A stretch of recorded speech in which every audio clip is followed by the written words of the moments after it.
So here I have all of my pattern pieces assembled. I have my strap, I have what's going to become my outside piece that you're going to see. This is the front, and then this will be the back with the flap.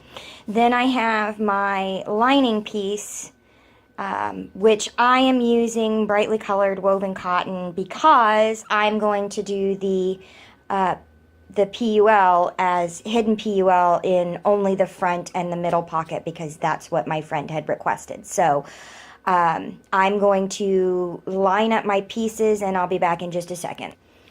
So first I'm going to do the pocket with the hidden PUL. Now, if you are doing a double layer, you're still going to do this process. You just will not have this additional piece of woven cotton material. But you can see I have my PUL and then I've got my two woven materials. My wovens go together right sides together because what I'm going to do is stitch along the top here.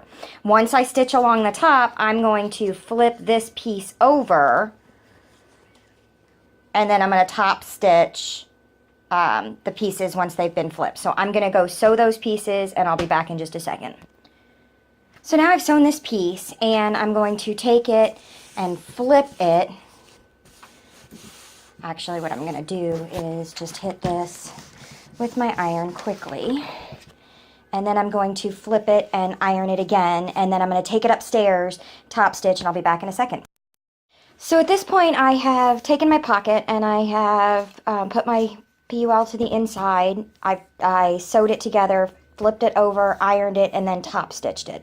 So now I'm going to take the rest of my lining pieces, and I'm going to put my lining piece, then I'm going to put my pocket, and then I'm going to take my lining piece for the front and I'm going to put that face down so that this way all of my pieces are right side together. I'm going to do the same thing for the outer lining piece. So right now I have them backwards of how, the front piece backwards of how I want it to be. So you want it face up and you want this one right sides together. So now what I'm going to do is take these upstairs and I'm going to sew up both pieces along this big long rounded curve on each one. I'm going to do that for both sides. So I'm going to go do that and then I'll be back in just a second.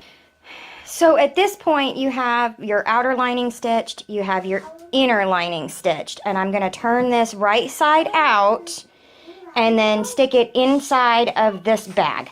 So I'm going to go do that.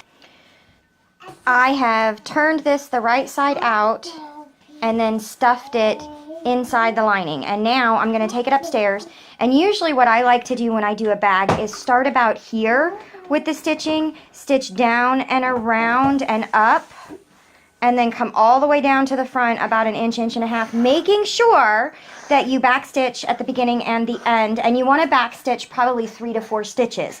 And the reason behind why you want to do 3 or 4 stitches is because you're going to be pulling out several inches of fabric through that small hole, and if you only do 1 or 2 back stitches, it's not going to be as stable, so you'll see that some of your threads are starting to pull apart, which is often an issue that people have when they turn in top stitch when they're creating a turn hole, is they just do not make sure that they appropriately backstitch at the beginning and the end far enough, so then the threads are very loose.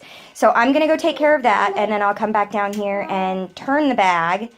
And once I turn the bag, I will give it a quick pressing and then take it back upstairs to finish it up with top stitching, but I'll cover that in just a second. So here you can see I have my couple of inch pocket or turn hole spacing, so I'm going to start pulling fabric through. So as I'm pulling it out, you can see it's making itself right side. So I've almost completely pulled the lining out, and then now what I'm going to do is take the lining and stuff it down inside the bag. So now all I have to do is top stitch because there's my turn hole right in the front, and so what I prefer to do when I make bags that have flaps like this is I have a tendency to top stitch here and back stitch at the beginning and the end, and then go around and top stitch the flap if that's what you want to do, or if not, you don't have to at this point.